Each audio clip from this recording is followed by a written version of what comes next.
একদিন মাটির ভিতরে হবে ঘরে মন মোর কেন বাঁধো দালান ঘর কি ঠিক না একদিন মাটির ভিতরে হবে ঘরে মন মোর কেন বাঁধো দালান ঘর প্রাণ পাখি উড়ে যাবে পিঞ্জির থেকে যেদিন তোমার মরণ হবে আসবে সকলে ঠিক না বলেন প্রাণ পাখি উড়ে যাবে পিঞ্জির থেকে যেদিন তোমার মরণ হবে আসবে সকলে তিন টুকরা কাপন পড়িয়া তিন টুকরা কাপন পড়িয়া রাখবে কবরে একদিন মাটির ভিতরে হবে ঘরে মন মোর কেন বাঁধো দালান ঘর জোরওয়ালেন তাহলে বাবা যে মুসলমান ভাইরাও এ সোনা মানিকেরাও আমার আল্লাহ পাক আল্লাহ তাআলা বলতে জগো আমার বান্দা বান্দীরাও তোমরা কি দুনিয়াতে পাঠিয়েছে আমার ইবাদত করার জন্য আমার আল্লাহ বলতেছেন ওগো বান্দারো তোমাদেরকে দুনিয়াতে পাঠালাম আমার ইবাদত করার জন্য তোমরা যদি আমার ইবাদত না করো তোমরা যদি আমার গুণগান না করো আল্লাহ পাক আল্লাহ তাআলা বলতেছেন ওই বান্দাকে মরার পরে জাহান্নামে দেওয়া হবে কি গো ঠিক না আমরা বাবা যে মুসলমান আজ আমাদের মুসলমানদের পরিস্থিতি এতটাই খারাপ দেখেছেন আপনাদেরকে বলতে চাই যে আমরা মুসলমান ঘরে জন্ম নিয়েছি আজ আমাদের কেউ যদি কোরআন নিয়ে যদি কেউ উল্টাপাল্টা কথা বলে তো আমরা মুসলমান ঘরে চুপচাপ বসে থাকছি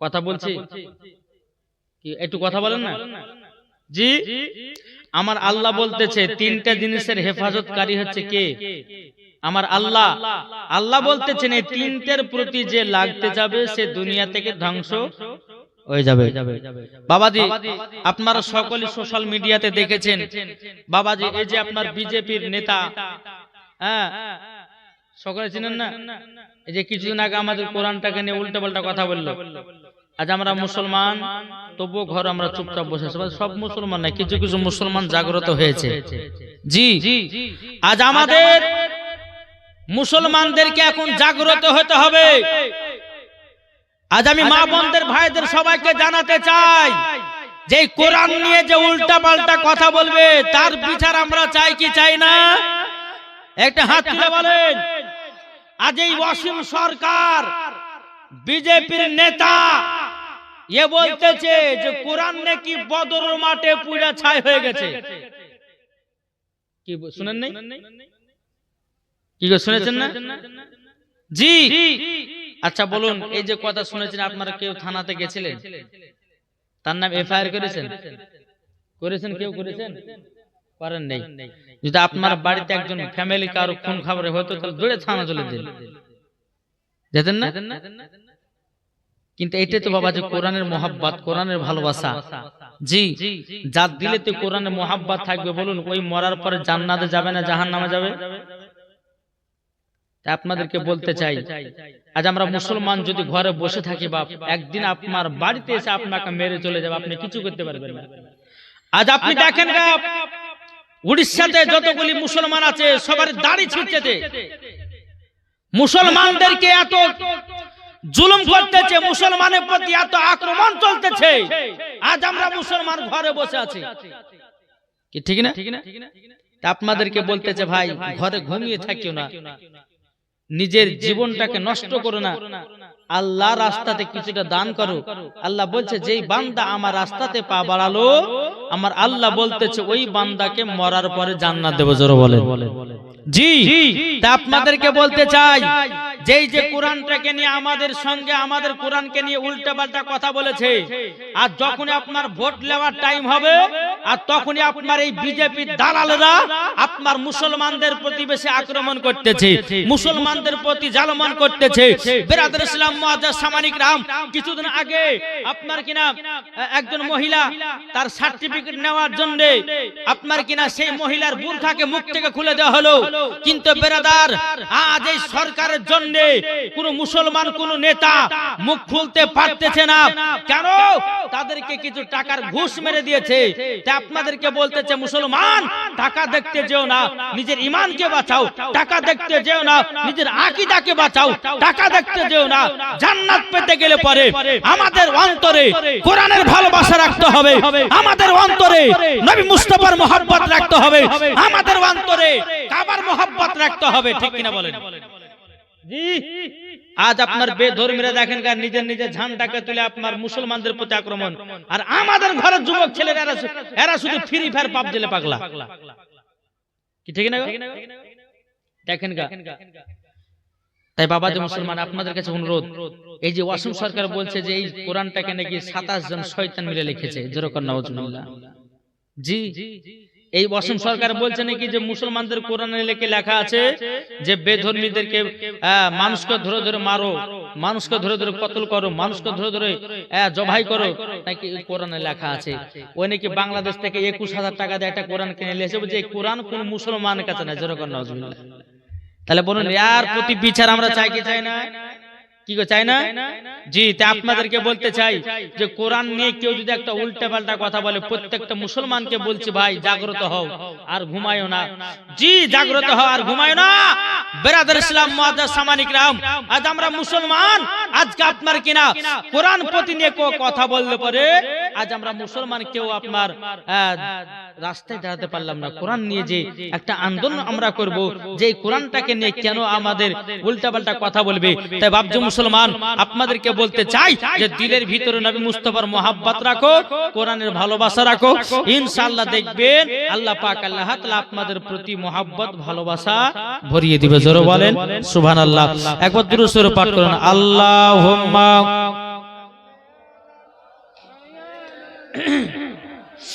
মাওলানা মুহাম্মদ ওয়ালা মাওলানা মুহাম্মদ সাল্লাল্লাহু আলা মুহাম্মাদিন हरदम ज़बान से निकलो पाक नामे मोहम्मद, আমরা নবীর পাগল দিওয়ানা গো। একবার জোরে হবে না সুবহানাল্লাহ। আমরা নবীর পাগল দিওয়ানা, আমরা নবীর আশিক দিওয়ানা গো, আমরা নবীর পাগল দিওয়ানা। আরে মদিনাতে গেলে পরে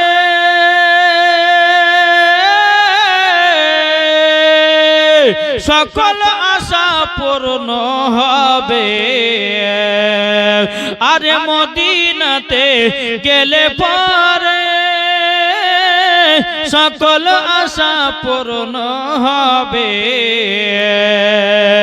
নবীর ভালোবাসা থাকলে, নবীর প্রেমিক থাকলে পরে জান্নাতে যে হওয়া যায়। আমরা নবীর আশিক দিওয়ানা গো, আমরা নবীর পাগল দিওয়ানা। জোরে বলুন সুবহানাল্লাহ। বাবাজি চলুন আমরা জীবনের দিকে যাই। আলহামদুলিল্লাহ। বাবাজি ইব্রাহিম খলিলুল্লাহ কে ছিলেন? আল্লাহ নবী এবং বন্ধু। জোরে বলেন সুবহানাল্লাহ। আল্লাহ পাক আল্লাহ তাআলা পবিত্র কোরআনের মধ্যে বলতেছেন, ওয়া ইজাবতালা ইব্রাহিমা রাব্বিহি বিকালিমাতি। আল্লাহ পাক আল্লাহ তাআলা ইব্রাহিম খলিলুল্লাহকে এমন একটা পাওয়ার দিয়েছিল বাবজি মুসলমান, প্রত্যেকটা বেধর্মীদেরকে সেও মুসলমান বানিয়েছে। জোরে বলেন। জি, আপনাদেরকে বলতে চাই, সে জামানাতে একজন বাদশা ছিল। সে বাদশার নাম হচ্ছে বাদশা,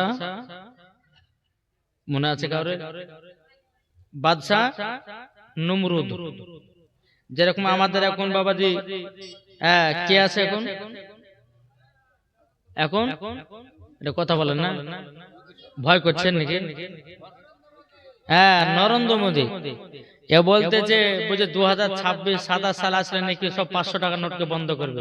করে দিতে পারে, ঠিক না বাবাজি মুসলমান?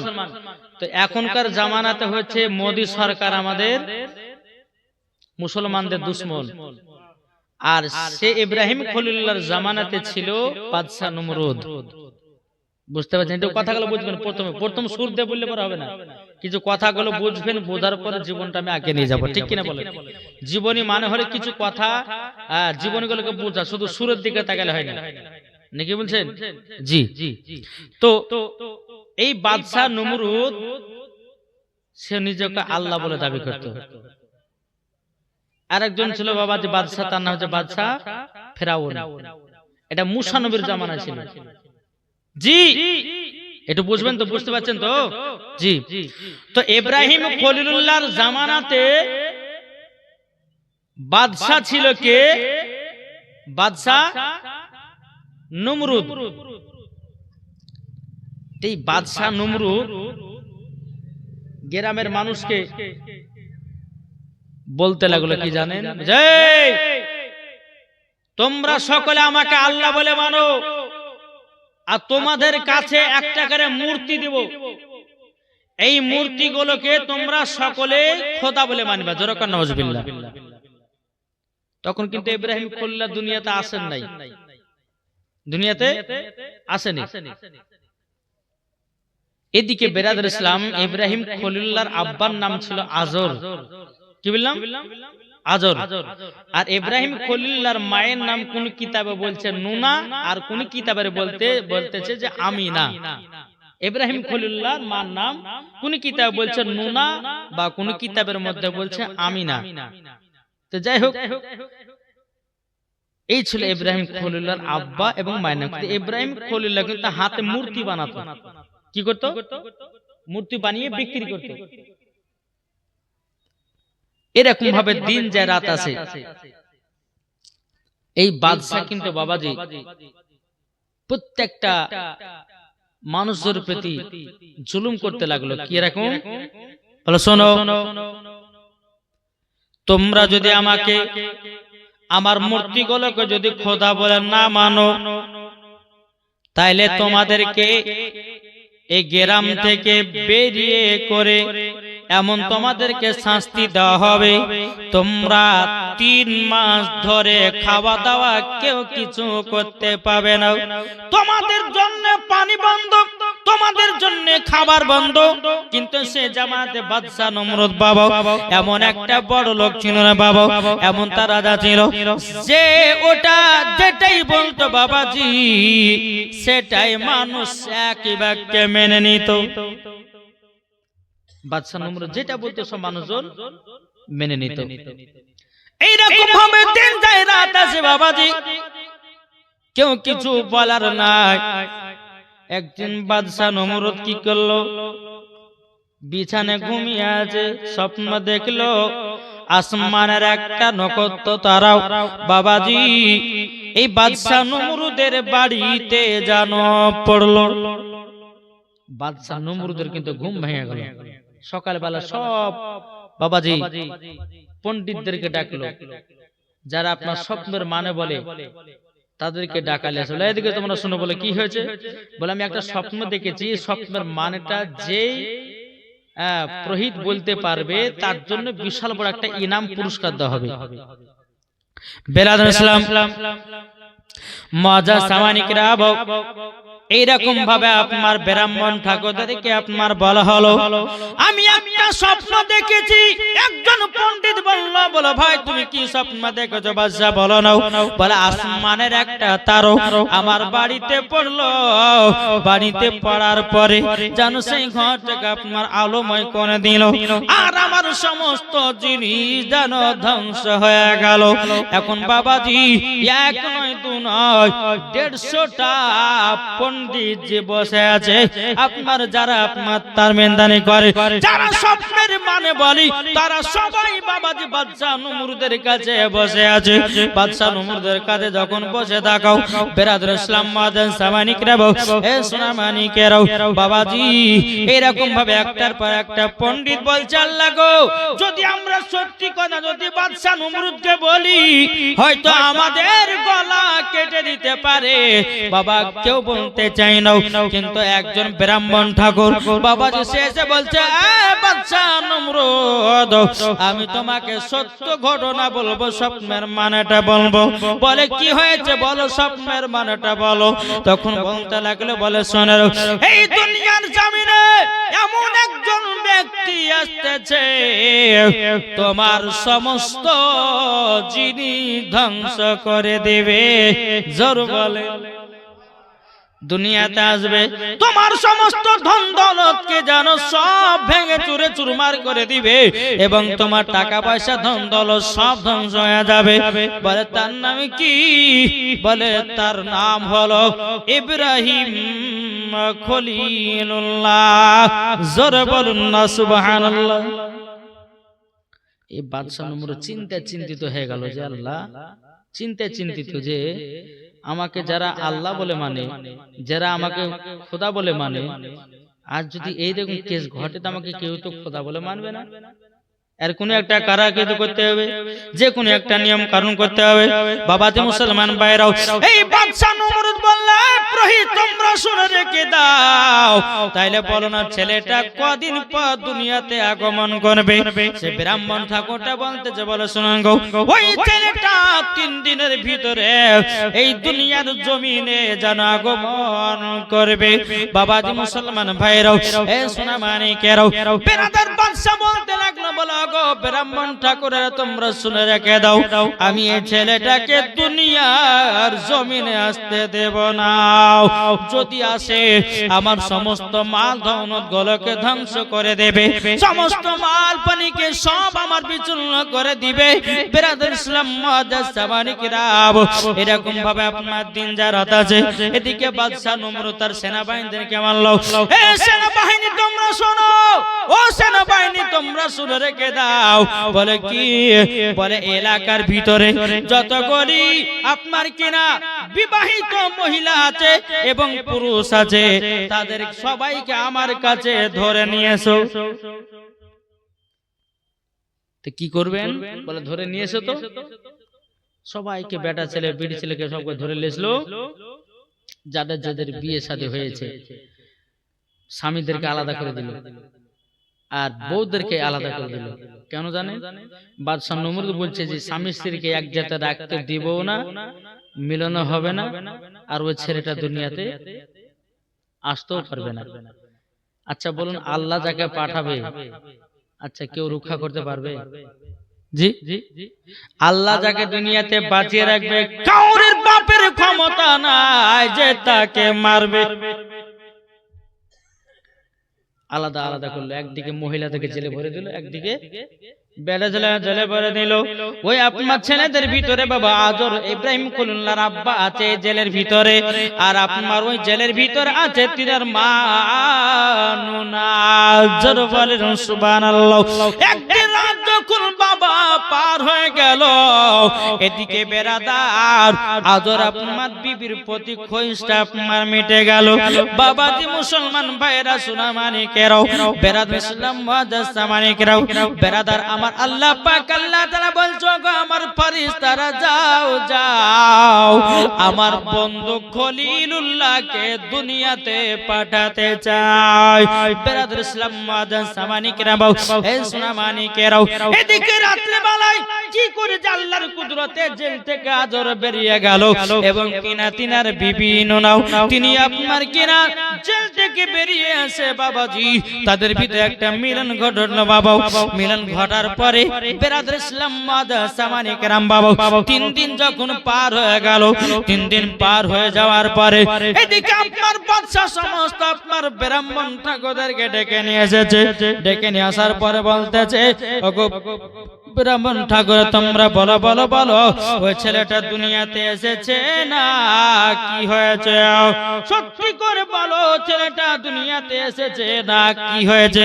তখন বাবাজি পণ্ডিতেরা আপনার কিনা কিতাবখানা খুলে দেখলো, আপনার স্বপ্নের টাবিটা দেখলো, বলে বাদশা নমরুদ ওই ছেলে তো দুনিয়ার সরজমিনে তিনার মায়ের গর্ভে চলে এসেছে।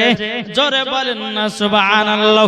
বাদশা নমরুদ বলতেছে এত আটকানোর পর তার মায়ের গর্ভে আসলো কি করে? এখন বাদশা নমরুদ বলতে লাগলো এ আমার সেনাবাহিনী তোমরা শোনো শোনো শোনো, তোমরা এক কাজ করো, তোমরা এক কাজ করো, ওই ছেলেগুলোকে বের করো, আর যে মহিলাদের পেটে বাচ্চা আছে ওই মহিলাদের পেটে বস্ত্র ভরে মেয়েটাকে দুনিয়া থেকে বিদায় করে দাও। তার পেটের বাচ্চা আছে বাচ্চাটাকেও দুনিয়া থেকে সরিয়ে দাও। কিন্তু আল্লাহ কি কুদরত আদর বলছে, বলে বিবিরা তুমি সন্তান নিয়ে একটা গভীর জঙ্গলে চলে যাও, যেন বাদশা নমরুদ তোমাকে না মারতে পারে। এদিকে বাবাজি এই নোনা গভীর রাত্রিতে জেলখানা থেকে বেরিয়ে বাবা গভীর রাত্রিতে বাবাজি জঙ্গলের দিকে আপনার রওনা দিল। জোরে বলেন সুবহানাল্লাহ। সকাল হলো, বাদশা নমরুদ সমস্ত মহিলাদের যাদের যাদের পেটে বাচ্চা ছিল বাবা সবকে মেরে ফেলে দিল। বাবাজি মুসলমান ভাইয়েরও এদিকে বাদশা খুব আনন্দ, দুনিয়াতে ছেলেটা আসতে পারবে না পারবে না। আবার বাদশা রাত্রে বেলা আরাম করতেছে, আবার স্বপ্ন দেখলো, বলে আরে বাদশা নমরুদ রে, এ বাদশা নমরুদ তোকে জব্দ করার জন্য আমার ইব্রাহিম খলিলুল্লাহ দুনিয়াতে আগমন করবে। জোরে বলেন না সুবহানাল্লাহ। এ বাবাজি মুসলমান ভাইরা সকাল যখন হলো বাবা এদিকে আপনার ইব্রাহিম খলিলুল্লাহর মা আপনার নোনা আপনার জঙ্গলেতে বসে বাবাজি দুই চোখের পানি ঝরায়া ঝরায়া কান্না করে। কিন্তু এই নোনার ভিতরে বাবাজি খোদার ভয় ছিল, কিন্তু বলতে চাল লাগো ওগো রব্বুল আলামিন আপনার কাছে একটা আবেদন করি, আমার গর্ভে আছে একটা পুত্র সন্তান, আল্লাহ গো এই বাচ্চাটাকে যদি আমি ঠিক মতো মানুষ না করতে পারি আমার জীবনটা তো বেকার হয়ে যাবে। বেরাদ ইসলাম মাদান সামানিকরাও জঙ্গলের ভিতরে একদিন নাই দুদিন নাই তিন দিন নয় বাবা এইরকম ভাবে এক মাস কাটালো। এক মাস, দু মাস, 3 মাস, 4 মাস এইরকম করে নিয়ে বাবাজি সোনা মানিকেরাও এ নুনার গর্ভে থেকে বাবাজি দুনিয়াতে জন্ম নিল ইব্রাহিম খলিলুল্লাহ। জোরে বলুন না সুবহানাল্লাহ। এ বাবাজি মুসলমান ভাইয়েরাও সোনা মানিকেরাও ইব্রাহিম খলিলুল্লাহর মা ওই গর্তের ভিতরে ইব্রাহিম খলিলুল্লাহকে আপনার জন্মদিনে বাবা জন্ম দেওয়ার পরে বেরাদ ইসলাম সামানিকরাও এখন বাবা নোনা আপনার গর্ত থেকে আপনার বেরিয়ে আসবে। কিন্তু বেরাদার এ সোনা মানিকেরা ইব্রাহিম খলিলুল্লাহ তিনি এমন একজন আল্লাহর বাবা যে বন্ধু ছিলেন, আল্লাহ নবী ছিলেন, গর্তের ভিতরে বসে বাবা যে কোন সময়তে আল্লাহর ফেরেশতারা ইব্রাহিম খলিলুল্লাহকে বাবাজি দুধ পান করিয়ে দিতেন। আবার কোন সময়তে তিনার মা জননী আপনার দুধের আপনার কিনা বুকের স্তনে দুধ পান করিয়ে জানো এই কোন আপনার কাদের তাল আছে যেত।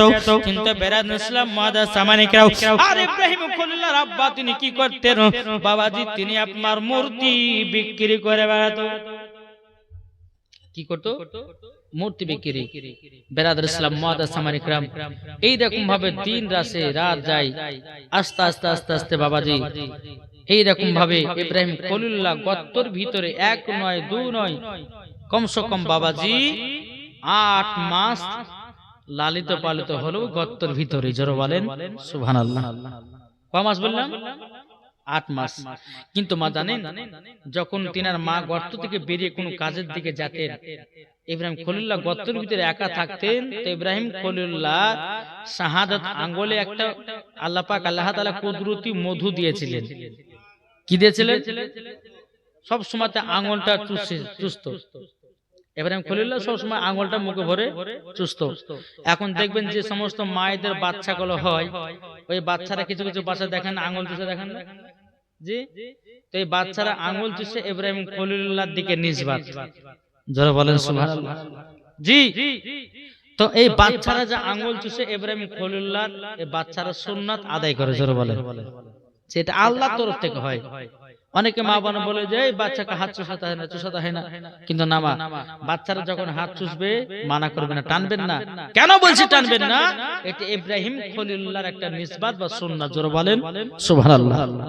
বেরাদুল ইসলাম মাদাস সামানিকেরা, এই সোনা মানিকেরাও, ইব্রাহিম খলিলুল্লাহ গর্তের ভিতরে বাবা আপনার পালন হলো বাবা 8 মাস। ক মাস? 8 মাস। এখন আজর বলতেছে, বলো গো বিবি আমাদের বাচ্চাটা কেমন আছে বলো না। তখন বলছে স্বামী গো এখন এই জায়গাতে আলোচনা করেন না, যদি বাচ্চা নমরুদ যদি খবর পায় আমার বেটাকে দুনিয়া থেকে চির বিদায় করে দেবে। বলে না নাও, খবর দেওয়া যাবে না। বেরাদুল ইসলাম মাদাস সামানিক নাও, এই কথা যখন আপনার বলা, আজর বলছে বিবি রে আমি তো মূর্তি বিক্রি করে আমার সংসার সংসার চালাই, তবে শোনো বেটাটাকে এমন ভাবে মানুষ করো যেন আমাদের মূর্তির প্রতি যেন তা লোভিত থাকে, আমাদের সঙ্গে যেন মূর্তি বিক্রি করে, তাইলে পরে বাচ্চা নমরুদ ধরতেও পারবে না, বুঝতেও পারবে না। এইরকম ভাবে দিন যে রাত আছে ইব্রাহিম খলিলুল্লাহ ওই গর্তের ভিতরে বাবাজি 6 বছর পার করলেন। কত বছর? 6 বছর। এবার 6 বছর পর গর্ত থেকে বেরোচ্ছেন, তিনার মাকে বলছে মা আমাদের রবকে, যারা বলেন না জি, ইব্রাহিম খলিলুল্লাহ বলছে মা আমাদের খোদাকে। তিনার মা বলতেছে বেটা এই তো তোমার মূর্তি। না মা এই মূর্তি আমাদের রব হতে পারে না। আবার কিছুক্ষণ বলছে মা আমাদের রবকে, বলে তারা, এটাও মানতে পারলাম না।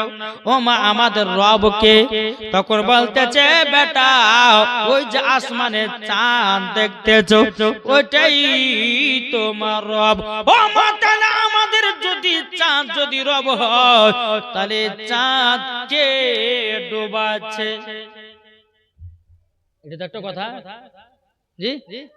আবার সকাল হলো, বলে মা আমাদের রবকে, বলে বেটা এই যে সূর্য, বলে মা সূর্য যদি আমাদের রব হয় তাহলে নিজের ইচ্ছে ডুবছে, আবার কে আবার জাগ্রত করাচ্ছে? বলে ও গো মা যে একটা রাত হচ্ছে দিন হচ্ছে এটা কে করতেছে? আর মা বলছে যে হায় রে হায় কোন পাল্লাতে পড়লে, আমার ছোট বেটা এরকম আমার সামনে এরকম প্রশ্ন করে আমাদের জীবনে ভাবতে পারেনি। তো ইব্রাহিম খলিলুল্লাহর মা বলতেছে, বলে বেটা তোমার মনে কই, তোমার মনে কি হয় যে তোমার রব কে হতে পারে?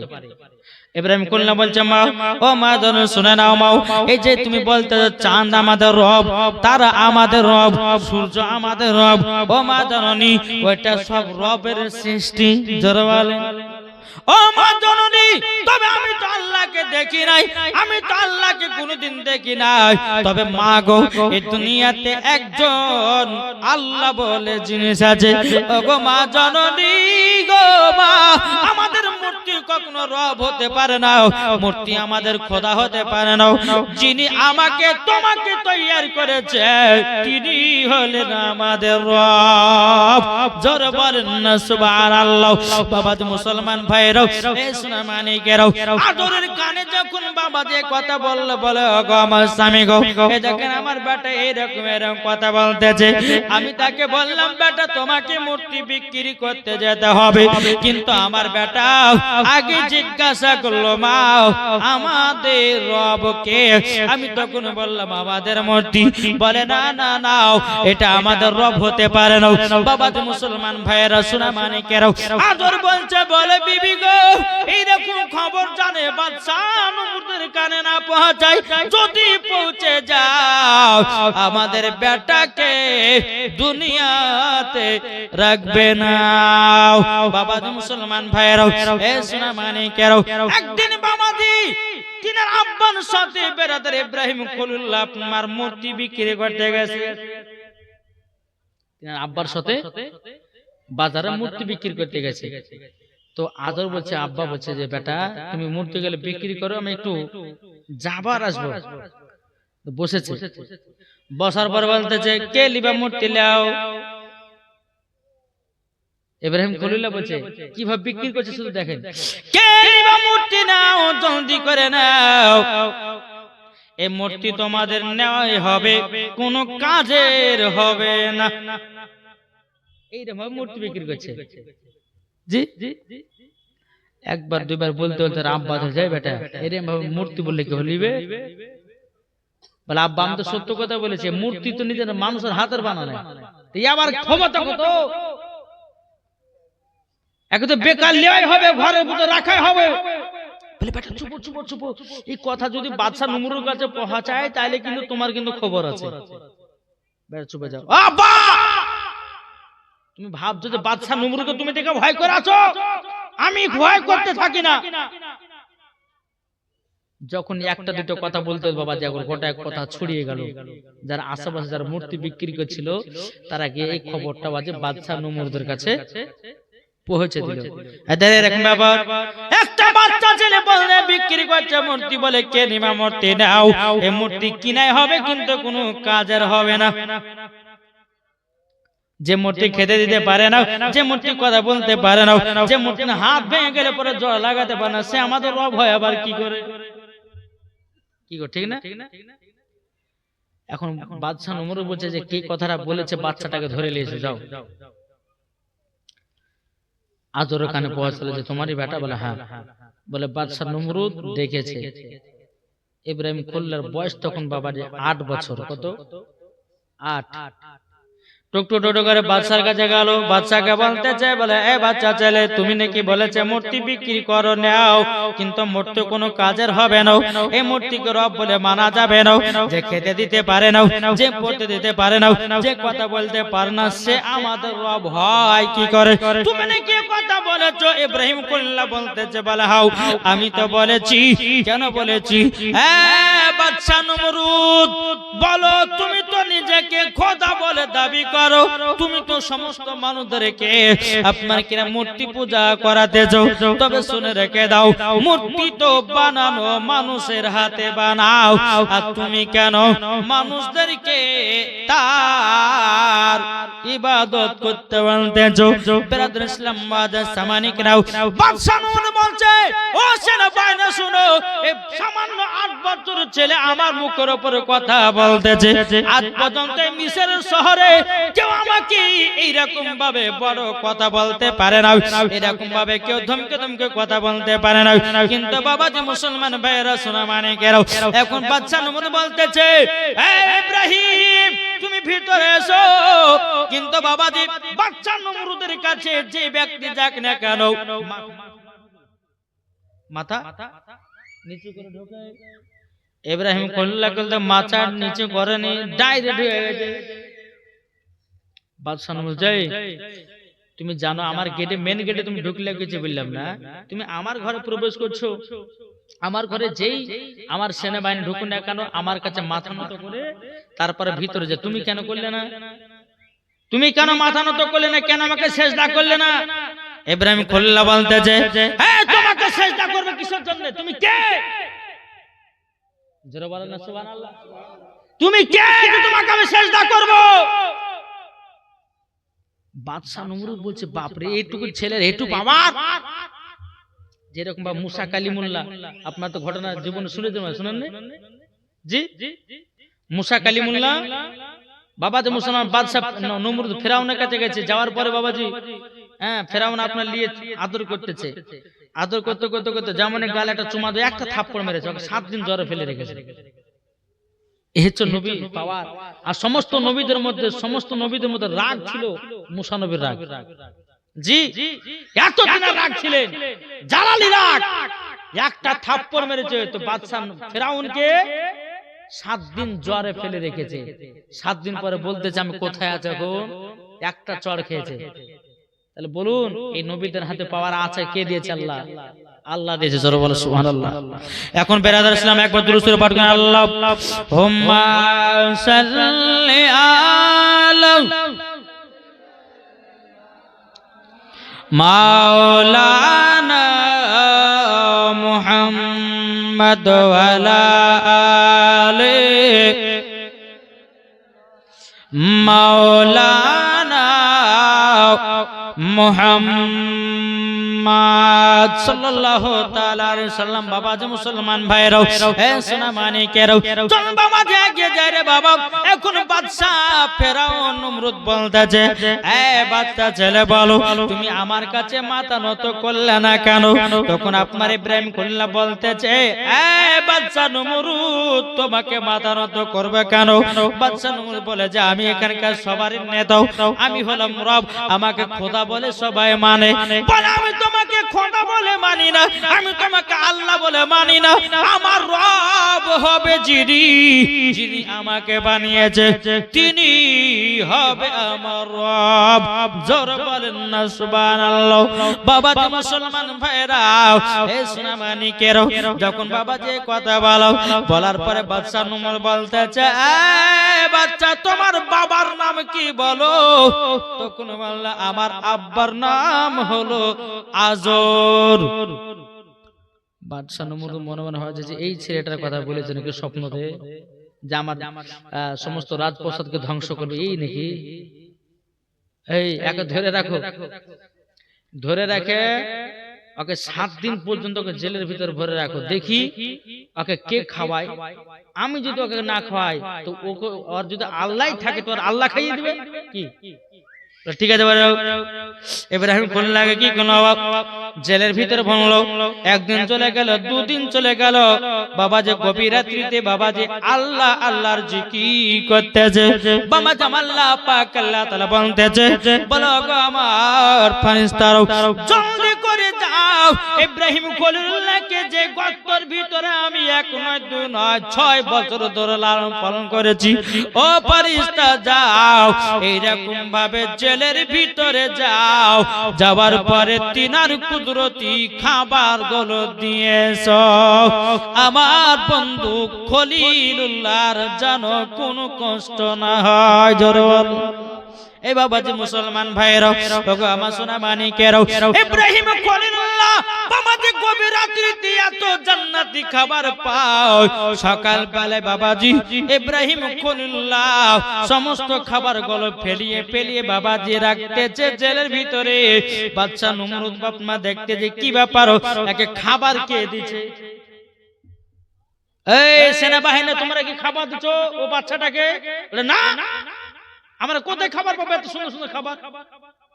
বাদশা নমরুদ আপনার জেলের কাছে গিয়েছে, যাওয়ার পরে দেখতেছে বাবা যে খাবারগুলো মানে ফেলি রেখেছে বাবা, খোসাগুলো, হ্যাঁ, বেদানা, আপেল মানে জান্নাতি ফল, যে খোসাগুলো ফেলি রেখেছে, এত সেন্ট করছে। এখন এই বাদশা নমরুদ আপনার কি করেছে, খোসাগুলোকে নিয়ে লাকে যেমন শুনে, তুমি জান্নাতের সেন্ট শুনবে না। জোরে বলেন সুবহানাল্লাহ। জান্নাতে তুমি ইব্রাহিম খলিল্লাহ যখন এই কথা বলেছে, বাদশা নমরুদ, তুমি কি পাগল হয়ে গেছো? হ্যাঁ, জান্নাত কোথায়? আর তুমি যে জান্নাতের সেন্ট নিবে না, মানে বলে শোনো, এটা আমার আল্লাহ পাক আল্লাহ তাআলা ফেরেশতারা আমাকে জান্নাতি খাবার দিয়ে গেছে, তোমার মতো মানুষ জান্নাতের সেন্ট শোনার কোন দরকার নাই।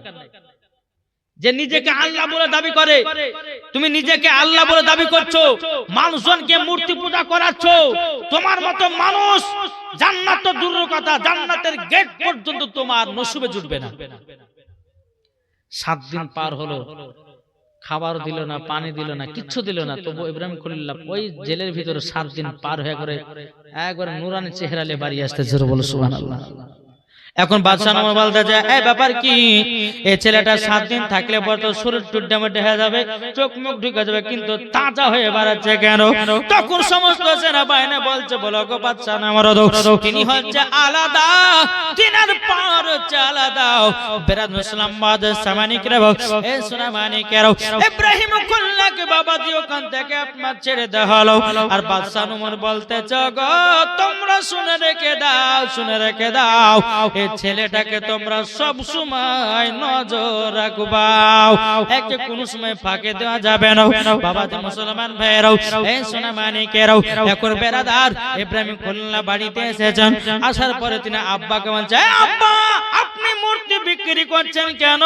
তখন তিনি আব্বা মুখখান ধরে বলছে বেটা চিল্লায় না, যদি বাদশা নমরুদ শুনতে পায় আমাদের কার খেতে পেনতে দেবে না। বলে আব্বা বাদশা নমরুদ আমাদের খাওয়ার জন্য নয়, খাবারের মালিক কে? আমার ইব্রাহিম খলিলুল্লাহ বলতেছে বলে আব্বা গো খাবারের মালিক কে? এ বলতেছে বাদশা নমরুদ খাবার মালিক হলো আমার আল্লাহ। জোরে বলে। এখন তিনি আব্বা বলছে বেটা তুমি আল্লাহ বলে করতে কি পাইলে? তিনি আব্বার সাথে কথা কাটাকাটি করছে। তখন সবাই মূর্তি পূজালে পাগলা। জি কোথায় পাইলে তুমি? বলে আব্বা আমার সঙ্গে জঙ্গলে চলে। ইব্রাহিম খলিলুল্লাহকে দিয়ে বাবা যে তিনি আব্বাকে নিয়ে একটা জঙ্গলে গেল, আল্লাহর কাছে দোকানে হাত তুলেছে। বলে আল্লাহ গো আল্লাহ আপনি সত্যি করে যদি আল্লাহ হন আমাকে একটু সাড়া দেন। আল্লাহ তুমি সাড়া দাও, আমার আব্বাকে জানাতে চাই মূর্তি আমাদের কখনো রব হতে পারে না। আর তিনি আব্বা বলতেছে বলে বেটা যদি তোমার আল্লাহ সাড়া দেয় তাহলে জানবো যে তুমি ঠিক কথাই বলেছো। একটু বাবা অনেকক্ষণ ধরে কান্নাকাটি করলো, বাবা সারা দেয় না সারা দেয় না। আল্লাহ পাক আল্লাহ তাআলা বলছে জিবরিল আমি জলদি করে যাও, যাওয়ার পরে আমার বন্ধু ইব্রাহিম খলিলুল্লাহকে তুমি গায়বী আওয়াজ দিয়ে জানিয়ে দাও ইব্রাহিম তোমার কথাই ঠিক, আমি এক আল্লাহ, আমি তোমাকে আমাকে সারা পৃথিবীটাকে বানিয়েছি। জোরে বলেন সুবহানাল্লাহ।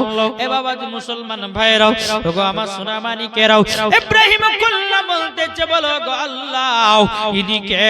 আমার আল্লাহ বলতেছে বলো গো ইব্রাহিম খলিলুল্লাহ ইনি তো আমার ফেরেশতা হযরত জিবরিল আমিন, তোমার কাছে পয়গাম পাঠাবে, তোমার কাছে সমস্ত জিনিসের খবর পাঠাবে। বেরাদুল ইসলাম মুআদ্দাস মানিকেরাও ইব্রাহিম খলিলুল্লাহ বলছে বলে আব্বা আপনার বিশ্বাস হলো এই আমাদের নমরুদ কখনো আল্লাহ হতে পারে না আর মূর্তিকে কখনো পূজা করবে না। কিন্তু বলছে বেটা এখন বাদশা নমরুদের ভয় তো আমাদেরকে কিছুদিন গা ঢাকা হয়ে চলে যাবে। এখন যদি আমরা ডাইরেক্ট গিয়ে যদি বলি, আমরা ডাইরেক্ট গিয়ে যদি বলি যে তোমাদের মূর্তি পূজা গুলোকে মানব না, তাইলে পরে আমাদের প্রতি হয়তো রাগান্বিত হতে পারে, আমাদের প্রতি আমাদের রাগ হতে পারে। বাবা যে এরকম ভাবে আপনার দিন যায় রাত আসে, ইব্রাহিম খলিলুল্লাহ কিনার মাকে গিয়ে বলছে বলে মা ও গো মা জানরি আমাদের রব হলো তিনি হলেন একমাত্র আল্লাহ। ও মা জননী যিনি আসমান জমিন পাহাড় পর্বত আপনার কিনা চাঁদ সূর্য গ্রহ তারাকে সবকে বানিয়েছে তিনি হলেন আমাদের আল্লাহ। জোরে বলেন। কবি বলতেছে পাইলে নিরালাই গো নবী পাইলে নিরালাই, একটু জোরে হবে না সুবহানাল্লাহ বলুন। পাইলে নিরালাই গো নবী পাইলে নিরালাই, দুই কদমে চুমা খাবো দুই কদমে চুমা খাবো চরম দুলি মাগব গায়, পাইলে নিরালাই গো নবী পাইলে নিরালাই, পাইলে নিরালাই গো নবী পাইলে নিরালাই। যারা নবীর গোলাম হবে যাবে তারা মদিনাতে, যারা নবীর আশিক হবে যাবে তারা মদিনাতে, মদিনাতে গেলে পরে পাবো নবীজির দেখা, পাইলে নিরালাই গো নবী পাইলে নিরালাই, পাইলে নিরালাই গো নবী পাইলে নিরালাই। দুই কদমে চুমা খাবো দুই কদমে চুমা খাবো চরম দুলি মাগব গায়, পাইলে নিরালাই গো নবী পাইলে নিরালাই। আল্লাহুম্মা সাল্লি আলা মাওলানা মুহাম্মদ ওয়া আলা আলিহি মাওলানা মুহাম্মদ মুহাম্মদ সাল্লাল্লাহু তাআলা আলাইহি সাল্লাম। বাবা যে মুসলমান ভাইরাও, হে সোনা মানিকেরাও, এইরকম ভাবে দিন যায় রাত আছে বাবা, এরকম ভাবে আপনার বছর পর বছর আপনার পার হয়ে যায়। এদিকে ইব্রাহিম খলিলুল্লাহর বয়স বাবাজি 21 বছর পার হয়ে গেল। কত বছর? 21 বছর। এখন ইব্রাহিম খলিলুল্লাহর চাচা একজন ছিলেন। তো চাচাটা এসে বলছে, ইব্রাহিম তুমি যে বাদশা নমরুদের সঙ্গে এরকম লাগতে যেও না, এই বাদশা নমরুদ খুব খাতারনাক লোক। তো ইব্রাহিম খলিলুল্লাহ বলছে, চাচা আমি কাউকে দেখে ডরাই না, শুধু ডরাই আমি একমাত্র আল্লাহকে। ধরে বলে শোনো একটা তোমার কথা বলি, কি আজকে আমার সাথে মূর্তি বিক্রি করতে যেতে হবে। বলে না আমি যেতে পারবো না। বলে যদি না যাও কিন্তু বাদশা নমরুদ কিন্তু তোমার প্রতি খুবই একটা বিচার করে তোমার প্রতি। বলে কিসের বিচার? বল সবাই মূর্তি বলে মানতেছে, আর তুমি ছোট থেকে নিয়ে 21 বছর হয়ে গেল, কেন তুমি আমাদের মূর্তি মানতে জানো? ইব্রাহিম খলিলুল্লাহ চাচা বলতেছে, তখন বলতেছে, গো আমার চাচা গো, আমি কেন মূর্তিকে খোদা বলে মানবো? চাচা আমি মানতে পারবো না। আচ্ছা তুমি মানিও না ভালো কথা, কিন্তু আমার সাথে মূর্তি বিক্রি করতে চলো।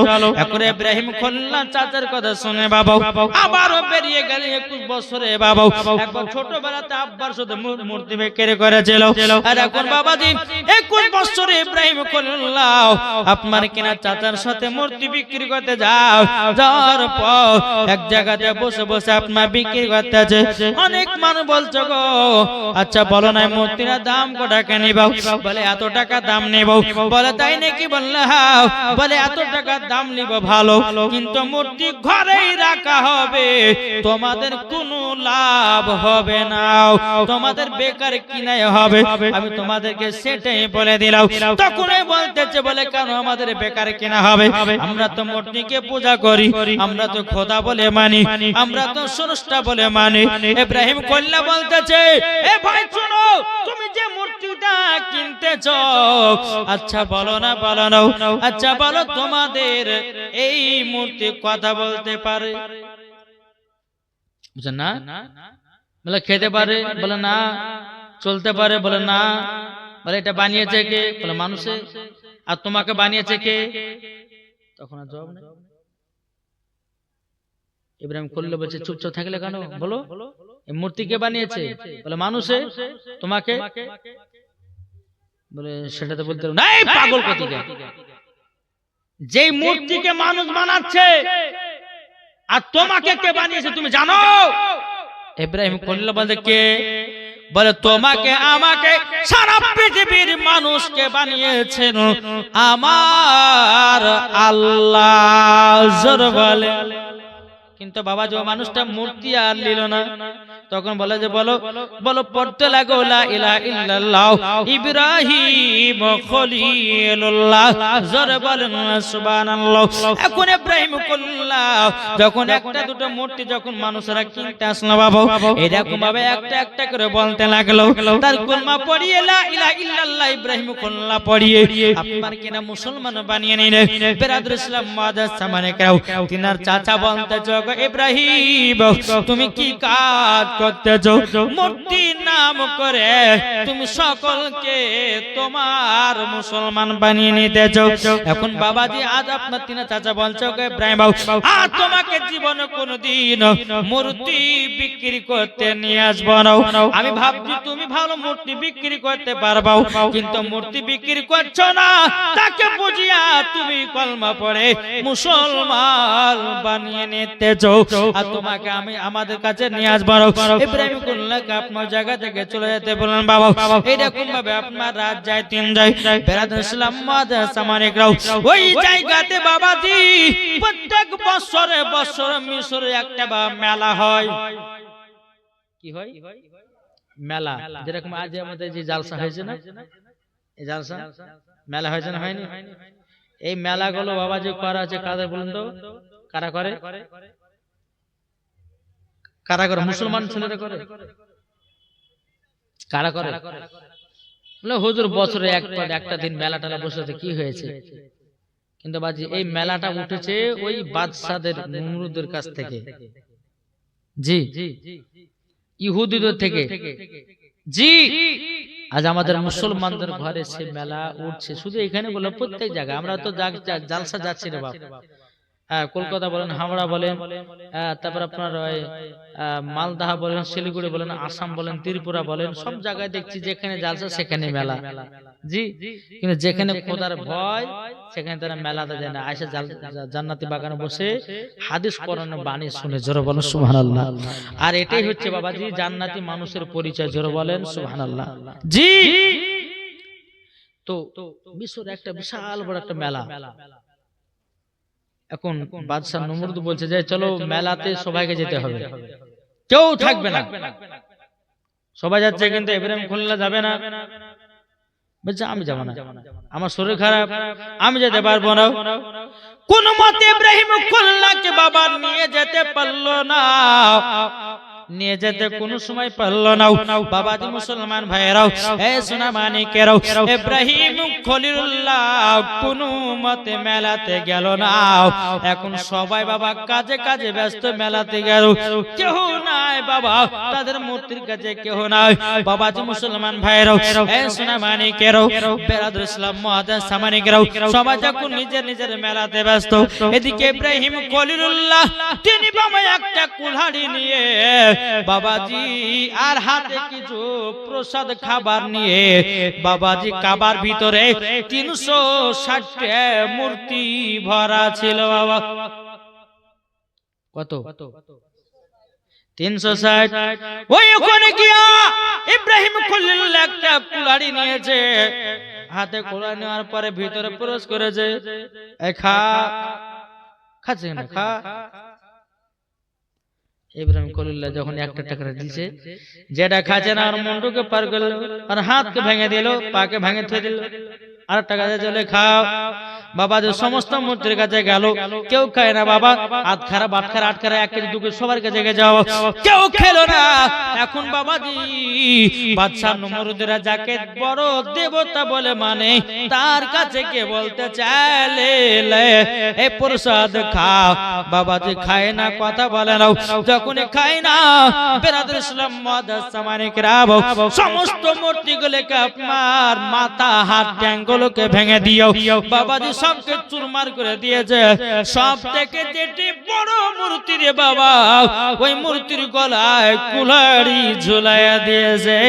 বাবা ঘর থেকে বানিয়ে গেছে, ঘর থেকে যখন আপনার বানিয়ে যাওয়ার পরে সবাই বাবা মেলা থেকে বাড়িতে এসেছে, বলে দেখো আমাদেরকে মূর্তির পূজা গুলোকে কে যেন ভেঙে চুরমার করে দিয়েছে, কে যেন ভেঙে দিয়েছে। বলে তাই নাকি? বলে হ্যাঁ। তখন একটা বাবা বিচার বসলো, বিচার বসার পরে বলছে কে মেলাতে যায়নি? বলে আমরা তো সবাই গেছিলাম। একজন বলছে, বলে বাদশা নমরুদ একজনে যায় নাই। বলে কে? বলে ইব্রাহিম খলিলুল্লাহ বাড়িতে ছিল, সে কিন্তু যায় না, সে মেলাতে যায় নাই, বাড়িতে ছিল। ইব্রাহিম খলিলুল্লাহকে ডাকা হলো, ইব্রাহিম খলিল শোনো। যখন বাবা যা আসলেন, আসার পরে বলতে চাই ইব্রাহিম তুমি তো মেলা যাওনি? বলে হ্যাঁ। তো তুমি কি আমাদের মূর্তিকে ভেঙেছো? বলছে আপনার মনে কি হয়? বাদশা নমরুদ বলতেছে তা আমার তো মনে হয় যে তুমি কুলাড়ি ভেঙে তুমি সবকে ভেঙেছো, আমাদের মূর্তিগুলোকে ভেঙেছো। আচ্ছা তোমরা যাকে দেবতা বলে মন, তাদেরকে কি জিজ্ঞাসা করো না? তারাই তো বলবে, ঠিক না? এখন যেখানে যেখানে ভাঙা আছে, বলছে ওই দেখেন আপনাদের যে বড় দেবতা, আমার মনে হয় যে ওই বোধহয় ভেঙেছে, জিজ্ঞাসা করেন তোমার গলাতে কোলাড়ি ঝুলা আছে, যাই কথা বলতে পারে। তো ইব্রাহিম বলে যাই কথা বলতে পারে না, তা আপনি আবার বলছেন কেন যে আরে আমার দেবতা? যে কথা বলতে পারে না, এদের সামনে কার মুন্ডু ভাঙা, কার হাত ভাঙা বলতে বলে যে কে ভেঙেছে, বলা সাহস রাখে না, এসে আমাদের রব হয় কি করে? নাকি বলছে সে রব হয় কি করে? এখন বাদশা নমরুদ মনে মনে ভাবছে যাকে পারা যাবে না এর উপর কোনো একটা শাস্তি করবে। কি বলে? একে ধরো, ইব্রাহিম খলিলুল্লাহকে আমাদের মূর্তিগুলোকে ভেঙে চুরমার করেছে, একে আগুনের ভিতরে দেওয়া হবে, আগুনে তাকে নিক্ষেপ করা হবে। এক জায়গাতে বাবাজি 100 বছর ধরে বাবাজি কাঠ জ্বালিয়ে জ্বালিয়ে আগুন জ্বলতেছিল, ওই জায়গাতে ইব্রাহিম খলিলুল্লাহকে নিক্ষেপ করবে। একটা আয়সা গাছ, ইব্রাহিম খলিলুল্লাহ আপনার হাতকে বেঁধেছে, পাকে বেঁধেছে, আগুনে ফেলবে। আচ্ছা পারবে? জি পারবে না। আজ আমি বলতে চাই মায়েদেরকে যে এই ইব্রাহিম খলিলুল্লাহ এক নয় দুই নয়, ইব্রাহিম খলিলুল্লাহকে আপনার আগুনে ফেলার জন্য বাবাজি প্রায় কমসে কম 40,000 মানুষকে ফিট করেছে। কত বললাম? 40,000 মানুষ ইব্রাহিম খলিলুল্লাহকে বাবাজি তুলে ফেলবে, কিন্তু শক্তি নাই। এদিকে ইবলিস শয়তান বলছে, বাদশা নমরুদ শোনো, তোমার 40,000 মানুষে পারবে না। ইব্রাহিম খলিলুল্লাহকে 70,000 ফেরেশতায় ধরে আছে, তোমার পারবে না, পারবে না। ইবলিস শয়তান বলছে, বাদশা নমরুদ তুমি তো 40,000 মানুষে পারলে না, আমি তোমাকে একটা বুদ্ধি দিব, এই বুদ্ধিতে যদি কাজ করতে পারো মাত্র 20 জনায় ইব্রাহিম খলিলুল্লাহকে তুলে জানো আগুনে নিক্ষেপ করবে, আগুনে ফেলে দেবে।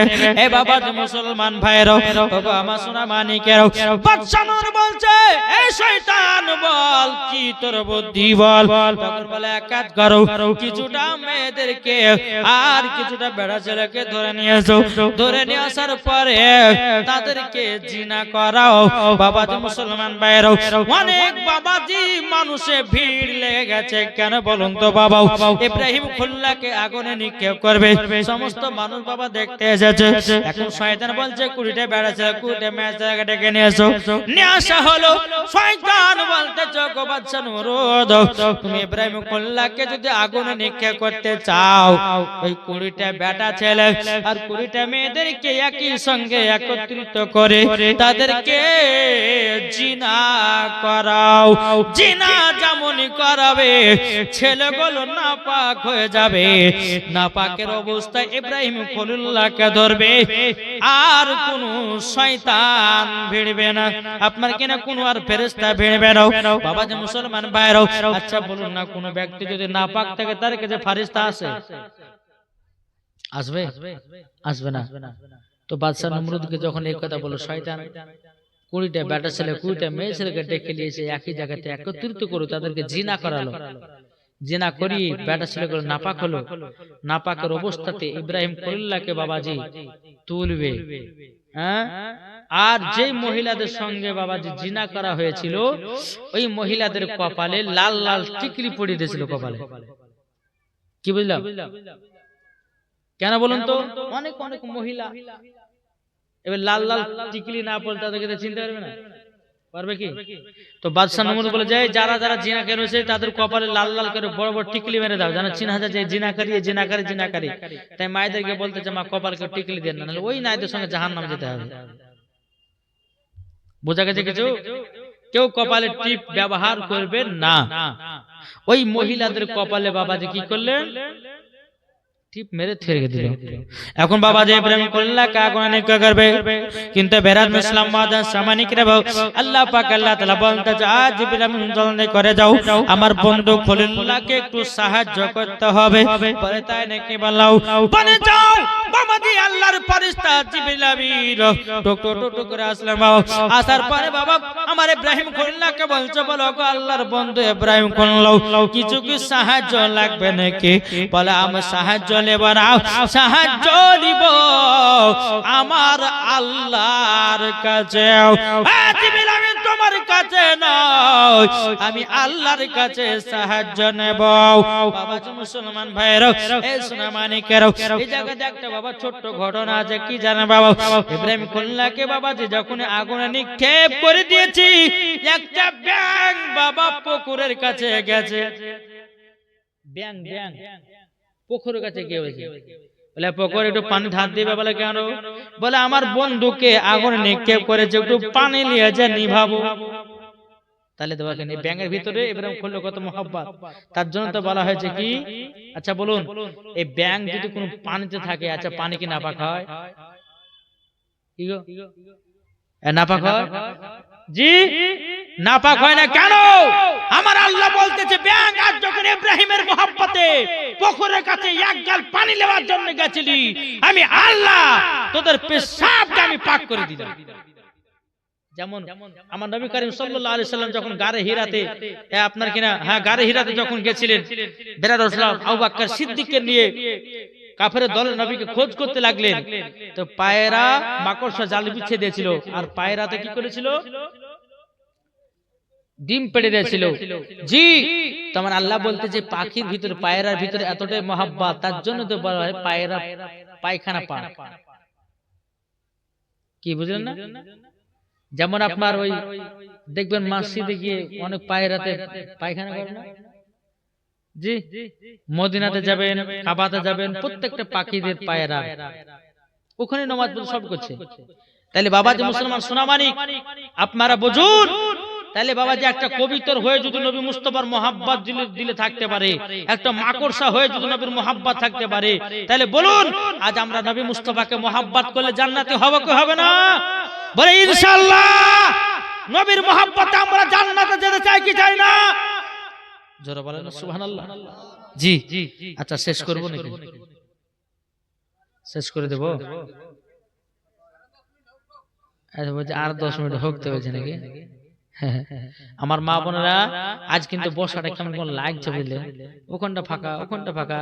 আমার মনে হয়েছে যে এগুলো হয়েছে এখানকার মনে হয়, আর এগুলো মনে হয় বাংলাদেশ থেকে এসেছে, আর এগুলো মনে হয় আপনার ওই কলকাতা থেকে এসেছে নাকি? মানে মেল মোহাব্বত কারোর নাই। জি এবার দূর পড়া আল্লাহুম্মা সাল্লি আলা সাইয়্যিদিনা মাওলানা মুহাম্মদ ওয়া আলা আলি সাইয়্যিদিনা মাওলানা মুহাম্মদ সাল্লাল্লাহু তাআলা আলাইহি সাল্লাম তো বলতেছে দুনিয়াটা মুমিনের জেলখানা, সবারই হিসাব হবে তারা। কি জোর হবে না? দুনিয়াটা মুমিনের জেলখানা, হিসাব হবে তারা জানে না। নবী দিলে নবীর ভালোবাসা থাকিলে যাবে জান্নাতে, নবীর প্রেমিক হলে পরে, নবীর প্রেমিক হলে পরে যাবে জান্নাতে। ও নবী তুমি কই কই গো, নবী তুমি কই গো, ও নবী তুমি কই কই গো, নবী তুমি কই গো। যাদের দিলে আজ নবীর ভালোবাসা, যাবে তারা শুধু মদিনা। দেখিলে পরে বুঝা যাই গো নবী দিবানা, দেখিলে পরে বুঝা যাই গো নবী দিবানা। নবীর প্রেমিক হলে পরে, নবীর প্রেমিক হলে পরে যাব মদিনা। ও নবী তুমি কই কই গো, নবী তুমি কই গো। জোর বলেন। তাই বাবা নবীকে মহব্বত করেন, কাল কিয়ামতের ময়দানে নবীর মহব্বতে বাবা যে আমরা জান্নাতি হব কি হব না ইনশাআল্লাহ বলেন। জি আমি মায়েদেরকে বলতে চাই যে আজকে বলবো না, আমি মায়েদেরকে বলবো যে মহিলাদের 4টা পোশাক পরা চলবে না। কটা বললাম? মহিলাদের 4টা পোশাক পরা চলবে না। আর মানে এর আগে ছিলাম বাবা যে 5টা মশলা বলেছিলাম যে নাইটি কপাল টিক মিগলে হয়ে গেছে। এবার বলবো মহিলাদের 5টা পোশাক পরা যাবে না। কোন মহিলা যদি 5টার ভিতরে একটা পোশাক যদি পরে, তো ওই মহিলাকে মরার পরে জাহান্নামে দেওয়া হবে। মা তবে আজকে বলবো না, পরশু দিনকে লাস্ট দিনে ইনশাআল্লাহ আপনাদেরকে বলবো যে 5টা পোশাক কেউ কেউ পরবেন না। জি যদি পড়েন তো কখনো মরার পরে জান্নাত দূরের কথা, জান্নাতের গেট পর্যন্ত দেখা ওই নসিবে জুটবে না। মাগো মাখাল আপনারা সকলে এসেছেন আলহামদুলিল্লাহ। আল্লাহ পাক আল্লাহ তাআলা আমাদের সকলকে নবী মুস্তাফার আশিক, নবী মুস্তাফার প্রেমিক বানিয়ে নেয়। জোরে বলুন আল্লাহুম্মা আমিন। বাবা যে আজকে প্রথম দিন, কালকে একটু বাড়াবো, তারপর আরো বাড়াবো। নাকি বলছেন আরে আগে প্রথম যদি অত বেশি বাড়িয়ে দিই তাহলে মানুষ জন্মে মূল ছাড়লে পারে, মাইক ধরলে পরে ছাড়তে চাইছে না, যাবো না জীবন শুনতে বলবে কি বলবে না জি বলবে। আর ঠান্ডা রাত্রে বুঝলেন, আর কমিটি ভাইরা এত সুন্দর করে প্যান্ডেল করেছে, দেখতে যাওয়ার মনে হচ্ছে সেই বড় লোকের বাড়িতে আমরা সব বসে আছি, কি ঠিক না? কিন্তু আমি মায়েদেরকে বলতেছি, মা আপনারা যে যে এসেছেন কাল সকালবেলাতে বলে যে বাবু চল আজকে জীবন শুনতে, কে বলে যে বিটি চল জালসা শুনতে, এই খালা চল গে জালসা শুনতে, আজকে মৌলভী সাহেব ডেকেছে, এরকম টাকা টাকা নিয়ে আসবেন, আপনি আসবেন একজন দুজনকে যদি বাঁধা নিয়ে আসতে পারেন তা আপনার নাকি আছে নাকি বলছে। কোন মহিলা ধরেন এই জালসাতে আপনার এসেছে, আসার পরে একজন মহিলা জালসা শোনা লেগে ঢুকলো আর একজন মহিলা মেলাতে ঠেলা খাচ্ছে, তাহলে বাবা যে দুজন মহিলা মরে গেল, তাহলে কে জান্নাত হবে? আগো কে জান্নাতে হবে? যেই জালসা শুনলো সেই মহিলা যদি মারা যেতে জান্নাতে। জি আলহামদুলিল্লাহ। মাগো কার কখন মরণের টাইম আসবে কেউ বলতে পারবে না। এখানে কিছুদিন আগে লালবাগ একজন মহিলা, আপনার একজন মহিলা বলছে যে স্বামী আপনি ভাত খান, আমি ব্যাংকে থেকে আসবো, তাই এসে ভাত খাবো। ওই ব্যাংকে থেকে আসতে তো মরে গেল, ভাত খাওয়া গেল। জি তাই বাবা যে মুসলমান, যাই হোক স্বামীর প্রতি মোহাব্বত ভালোবাসা রাখবেন, আল্লাহ পাক আল্লাহ তাআলা ওই বাড়িতে রহমত বর্ষিত করবে। জোরে বলেন আল্লাহু আমিন। একবার দুরূদ শরীফ পাঠ করুন, আল্লাহুম্মা সাল্লি আলা সাইয়্যিদিনা মাওলানা মুহাম্মদ ওয়া আলা আলিহি মাওলানা মুহাম্মদ সাল্লাল্লাহু তাআলা সাল্লাম। বাবা 10 মিনিট আমি জীবনটা এগিয়ে নিয়ে যাই। বেরাদার ইসলাম মুআজ্জাজ সামানিকরাও, ইব্রাহিম খলিলুল্লাহকে বাবা যখন আগুনে নিক্ষেপ করেছেন, বাবা যে মুসলমান বাইরো, এদিকে জিবরিল আমিন এসে বলতেছে, আল্লাহর বান্দা ইব্রাহিম খলিলুল্লাহ আপনাকে কি সাহায্য করতে হবে? ইব্রাহিম খলিলুল্লাহ বলতেছে, ইব্রাহিম খলিলুল্লাহ বলতেছে, জিবরিল আমিন আমি তোমার কাছে সাহায্য নিব কেন? আমি তো আল্লাহর ইবাদত করি, আমার আল্লাহ আমাকে সাহায্য করবে, কাউরের সাহায্য দরকার নাই। জোরে বলেন সুবহানাল্লাহ। যেমনই বাবা আগুনে নিক্ষেপ করে দেওয়া, আল্লাহ পাক আল্লাহ তাআলা জ্বলন্ত আগুনকে যেন ফুল বাগিচা বানিয়ে দেয়। জোরে বলেন সুবহানাল্লাহ। ইব্রাহিম খলিলুল্লাহ ফুলের বাগিচায় যেন বসে আছে, জোরে বলেন। আর এদিকে বাদশা নমরুদের বিটি ছিল, তার নাম হলো সারা। কি বললেন? সারা। সারা ও কিন্তু জান্নাতে দেখছে যে কি ব্যাপার, ছেলেটাকে আগুনে ফেললো, জ্বলন্ত আগুনে, আর সেই আগুন ফুল বাগিচা হয়ে গেল। এতে কোন সাধারণ ব্যক্তি হবে না। এই বাদশা নমরুদের বিটি আপনার ঘর থেকে বেরিয়ে এসে ইব্রাহিম খলিলুল্লাহর পাশেই দাঁড়িয়ে গেছে। বাদশা নমরুদ, তুই দাঁড়ালে কিসের লাগি? বলে আব্বা তোমার ধর্ম বাতিল, আজ ইনার ধর্ম সত্য। জোরে বলে তুই আমার বিটি হয়ে ওর দিকে সাপোর্ট হচ্ছিস? তোর মতন বিটিকে আমি তেজ্য পুত্র করলাম, যা। ইব্রাহিম খলিলুল্লাহকে বলতেছেন, বলে আপনি কি আমাকে বিয়ে করবেন? জোরে বলেন। তার নাম কি? সারা। তিনার আব্বার নাম দেখেছেন? জি আল্লাহ পাক আল্লাহ তাআলা কি না কি পারে বলেন। তার বিটি হচ্ছে নমরুদ, তার বাপ হচ্ছে নমরুদ, আর তার বিটি হচ্ছে সারা, ইব্রাহিম খলিলুল্লাহর স্ত্রী, প্রথম স্ত্রী। জোরে বলেন সুবহানাল্লাহ। এদিকে বলছে আমাকে বিয়ে করতে হবে। এখন বেরাদুল ইসলাম মুআজ্জাজ সামানিকরা, ইব্রাহিম খলিলুল্লাহ বলতেছে, বলে তুমি আমাকে কেন বিয়ে করো? তোমার আব্বা হচ্ছে নমরুদ, তোমার আব্বা মূর্তির পূজা করে, তোমার আব্বা মূর্তিকে মারে, তুমি কেন আমার সঙ্গে করবে? তখন বেরাদুল ইসলাম সারা বলতেছে, বলো ইব্রাহিম খলিলুল্লাহ আমার আগে থেকে মূর্তি টুর্তি পছন্দ নাও, আপনাকে আজ দেখে গেলাম, আমি বুঝে গেলাম সত্যি করি হচ্ছেন আপনি একজন আল্লাহর নবী, আপনি কি আমাকে বিয়ে করবেন? ইব্রাহিম কল্লা তিনি বাবা কি করলেন?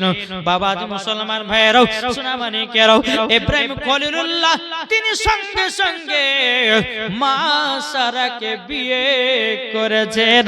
জোর বলেন সুবহানাল্লাহ। কাকে বিয়ে করলেন? মা সারাকে। ওখান থেকে বাবাজি উঠেছে, বাবাজি বিয়ে করে নিয়ে বাড়ির দিকে রওনা দিলেন। এদিকে বাপ বলছে যে বেটা নমরুদের বিটিকে বিয়ে করলে মানে তুমি মূর্তি টুর্তি মানে বলে আমাকে বাদশাহ নমরুদ আগুনের ভিতরে ফেলেছিল, আমার আল্লাহ পাক আল্লাহ তাআলা সে আগুনটাকে ফুল বাগিচা বানিয়ে দিয়েছে। নমরুদের অগ্নিকাণ্ড দাও দাও করে জ্বলে যায়, সেই আগুনে খলিলুল্লাহ আরামেতে বসে রয়, আরামেতে বসে রয়। কার ওসিলাই সে আগুন, কার ওসিলাই সে আগুন ফুল বাগিচা পয়দা হয়, বলো গো শুনতে চাই। ঠিক না বলেন বাবাজি মুসলমান ভাইরাও? যে আগুন ফুল বাগিচা হয়ে যায়, তাইলে বলুন ইব্রাহিম খলিলুল্লাহর আল্লাহর বন্ধু। জোরে বলেন সুবহানাল্লাহ। বাবাজি মুসলমান ভাইরাও এই সোনা মানিকেরাও, আপনাদেরকে বলতে চাই বাবা আল্লাহকে ভয় করো। আল্লাহ বলছে যে বান্দা আমাকে ভয় করবে আমি তাকে সব কাজে সাপোর্টার হব, সব কাজে আমি তাদেরকে সাপোর্টার হিসাবে কবুল করব। রাস্তা যদি বিপদ পড়ে সাপোর্ট করবে কে? রাস্তার মধ্যে যদি বিপদে পড়েন সাপোর্ট করবে কে? আল্লাহ। আল্লাহ বলছে বান্দারে তোদের দিলে যদি আমার ভয় থাকে, আল্লাহ বলছে ওই বান্দাকে আমি সাপোর্ট হিসাবে কবুল করব। জোরে বলেন না সুবহানাল্লাহ। বাবাজি মুসলমান ভাইরাও এই সোনা মানিকেরাও, আপনাদেরকে বলতে চাই বাবা একমাত্র আল্লাহ এবং আল্লাহ নবীকে মহব্বত করো। আমার আল্লাহ বলতেছে মরার পরে জান্নাতি জান্নাতি। জোরে বলেন না সুবহানাল্লাহ।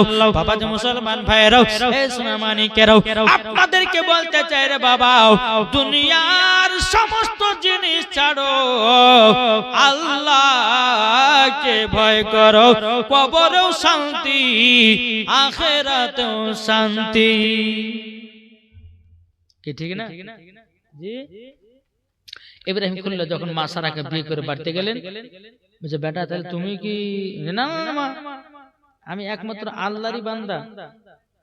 তিনার আম্মা জান, তিনার আব্বা জান বলছে বেটা তুমি যখন এরকম করেছো বেটা আমাদেরও খুব খুশি হলো যে তোমার বিবি মুসলমান হয়ে গেছে, তোমার বিবি তোমার কলমা পড়ে মুসলমান হয়েছে। বেটা শুনো আমি তোমাকে একটাই কথা বলি, এই রকম ভালোবাসা মোহাব্বত কিয়ামত পর্যন্ত রাখবা, জানো এই সারা জানো আল্লাহর নেক বান্দি জানো হতে পারে। জোরে বলে জি।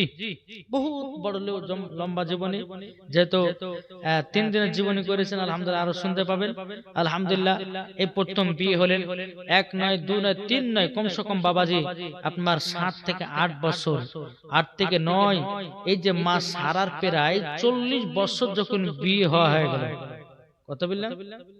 40 বছর বিয়ে যখন হয়ে গেল, একটা সন্তান আদি হয়নি। জি, একটা সন্তান হয়নি। এখন ইব্রাহিম খলিলুল্লাহ বাবাজি এত টাকা পয়সার মালিক, এত ধন দৌলতের মালিক, এখন বলছে আল্লাহ আমার সন্তান আদি যদি না থাকে তো এতগুলো জমি জায়গা ভোগ করবে কে? কি ঠিক না? ভোগ করবে কে? চিন্তা চিন্তিত তো মা সারা বলছে স্বামী গো আপনার তো চিন্তায় কেন? বলে সন্তান আদি হয়ে যাবে। আচ্ছা ঠিক আছে, আপনাকে আমি একটা অর্ডার দিচ্ছি, আপনি আরেকটা বিয়ে করুন। কি করলে? আপনি আরেকটা বিয়ে করুন। তখন বাবাজি কালকে বিয়ের ঘটনাটা ইনশাআল্লাহ বলবো। সে দ্বিতীয় নাম্বার স্ত্রীর নাম ছিল, কার মনে আছে? মা হাজেরা। জি, এই মা হাজেরার গর্ভে থেকে সন্তান হয়েছিল হযরতে ইসমাঈল, যাকে কুরবানি করার জন্য নিয়ে গেছিল মিনা মাঠে। এসব বিস্তারিত আলোচনা কালকে ইনশাআল্লাহ আপনারা শুনতে পাবেন। ঠান্ডা রাত, বেশি দেরি করব না। আর কালকে সকাল সকাল কিন্তু আসবেন। এই মা খালা আপনাদেরকে বলছি মাগরিবের আযান হবে অমনি ভাত খেয়ে নেবেন নাকি বলছে? বাবাজি মুসলমান, আল্লাহ পাক আল্লাহ তাআলা আমাদের সকলকে এই জান্নাতি বাগানে বসার তৌফিক দান করেছেন। তবে মায়েদেরকে বলতেছে, মা আপনারা সকলে কালকে সকালে তবে ফার্স্ট সকালে খেলেন না, মাগরিবের আজান হবে তখন খাওয়া দাওয়া স্টার্ট করবেন। ইনশাআল্লাহ এশার আজান হতে হতে আপনাদের খাওয়া দাওয়া কমপ্লিট। হ্যাঁ, তারপর আপনাদের এখানেও টুকটুক করে চলে আসবেন, কাঁথা কম্বল বাঁধা নিয়ে। আলহামদুলিল্লাহ কালকে আপনারা বিস্তারিত আলোচনা শুনবেন। আল্লাহ পাক আল্লাহ তাআলা আমাদের সকলকে নবীজির গোলাম, নবীজির আশিক জামানায় একবার দুরূদ শরীফ পাঠ করুন। আল্লাহুম্মা সাল্লি আলা, আসেন কি বলবেন?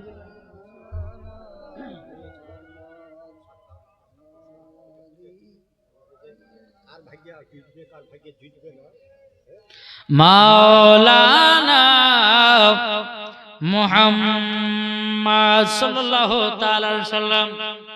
এখন চাচা হচ্ছে কি দাদা হচ্ছে তাও জানি না। হ্যাঁ, বলছে যে হুজুর যে 5টা পোশাকের কথা বললেন মহিলাদের, এগুলো বুঝিয়ে দেন, কার ভাগে জুটবে কি জুটবে না এখনই বুঝিয়ে দেন। তো আজ যদি বলি তো বুঝলেন, সকালবেলাতে উঠে বাবু চলো আর আমাদের জালসা করবে না বলবি, হ্যাঁ আজ যাবো না আমরা, বলবে কি বলবে না? হ্যাঁ, তা আল্লাহ নসিবে যার কপাল লিখবে সেই শুনতে হবে, ঠিক জি আলহামদুলিল্লাহ। তবে মায়েদেরকে বলো, মা আপনাদেরকে ইঙ্গিত করতে চাই যে কিয়ামতের ময়দানে এমন একটা সিস্টেম হবে যে প্রত্যেকটা যুবক এবং যুবতীরা কবর থেকে উঠবে সবাই উলঙ্গ অবস্থাতে। কি অবস্থায়? উলঙ্গ অবস্থাতে। একটা জাল সাদা বলেছিলেন যে কোনো বুড়িয়া জান্নাতে যাবে না। এটা বুড়িয়া চুচু করে কাঁদছে যে হুজুর আপনি কি বললেন, কি গো আপনি বলেন যে কোনো বুড়িয়া জান্নাত যাবে না, তা আমি কি জান্নাত যেতে পারবো না? আমাদের জান্নাত যাবেন। আপনি যদি জান্নাতি হন তো 16 বছরকার ছোট যুবক, 16 বছরকার যুবক হয়ে আপনি জান্নাতে যাবেন। তখন মুচমুচকে হাসছে যে আবার 16 বছর হব, বুঝলেন? তো বাবাদের মুসলমান সোনা মানিক, আল্লাহ পাক আল্লাহ তাআলা আমাদের সকলকে নবীজির গোলাম, নবীজির আশিক যেন বানিয়ে নেয়। আজকে বাবাজি প্রথম দিন, কালকে দ্বিতীয় দিন, তো পরদিন শেষ দিন। দুদিন গদাল মানে বেশি বলবো না, লাস্টের দিন খুব দাঁড়াকে কথা বলবো। আর মায়েদেরকে বলতেছে, মা যে মশলা গেলে যে আমি বলছি এটা হচ্ছে মসজিদের উন্নতি করবে, নাকি মসজিদের উন্নতি একটু মাল করিয়ে দিতে হবে, বুঝলেন? নালে কিন্তু কিছু বলবো না। কালকে নালে পরশু দিনকে একটু বাঁধালি আসবেন। আলহামদুলিল্লাহ আল্লাহ পাক আল্লাহ তাআলা আমাদের সকলকে সঠিক পথে চলার তৌফিক দান করে। জোরে বলুন আল্লাহ ভাবে। জি, এই কমিটিদেরকে যেন আল্লাহ পাক আল্লাহ তাআলা যেন জান্নাতি বানিয়ে নেয়। জোরে বলুন আল্লাহ আমিন। একটা নাত রাসূল বলবো, দিয়ে ক্যাম্প করবো। একবার দূর পড়ো, আল্লাহুম্মা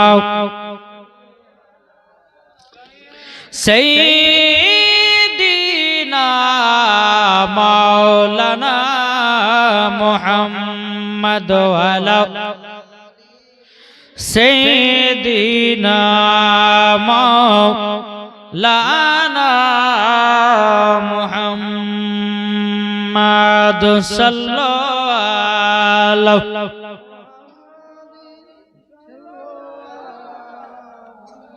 मोहम्मद हरदम ज़ुबान से निकालो, मोहम्मद हरदम ज़ुबान से निकालो, सफियाना मोहम्मद साद मिटे ना रौजा देखे, रौजा देखे, रौजा देखे। की गो 7 मिनटे रौजा देखे जुड़े नाओ। क्यों उपमा दिएছো আল্লাহ আমাকে, 7 মিটে না রওজা দেখে, রওজা দেখে, রওজা দেখে, 7 মিটে না রওজা দেখে, রওজা দেখে, রওজা দেখে। যারা নবীর নামে দরুদ পড়ে, যারা নবীর নামে দরুদ পড়ে, যাবে তারা শুধু জান্নাতে। কি উপমা দিয়েছো আল্লাহ আমাকে, কি উপমা দিয়েছো দিয়েছো আমাদেরকে সাধ মিটে না রওজা দেখে রওজা দেখে রওজা দেখে সাধ মিটে না রওজা দেখে রওজা দেখে রওজা দেখে নবী আমার নামাজ পড়ে দোয়া করে কাফেরা তারা জানো পাথর মারে কি ঠিক না নবী আমার নামাজ পড়ে দোয়া করে কাফেররা দেখো শুধু পাথর মারে যাদের দিলে আছে নবীজির নাম যাদের দিলে আছে নবীজির নাম সাধ মিটে না রওজা দেখে রওজা দেখে রওজা দেখে সাধ মিটে না রওজা দেখে রওজা দেখে রওজা দেখে নিশিরাতে বসে থাকি তোমার দিদারে নিশিরাতে বসে থাকি তোমার দিদারে তোমার প্রেমিক হলে পরে জান্নাতি যে আছে নবীর প্রেমে পাগল যারা যে আছে নবীর প্রেমে পাগল যারা সাধ মিটে না রওজা দেখে রওজা দেখে রওজা দেখে দরওয়াল তর্ক বলতেছে কে যাও ভাই নবীজির কাছে একটু জোরে হবে না জোরে বলেন কে যাও ভাই নবীজির কাছে এই পাগলের আরজি আছে আমার সালাম পৌঁছে দিও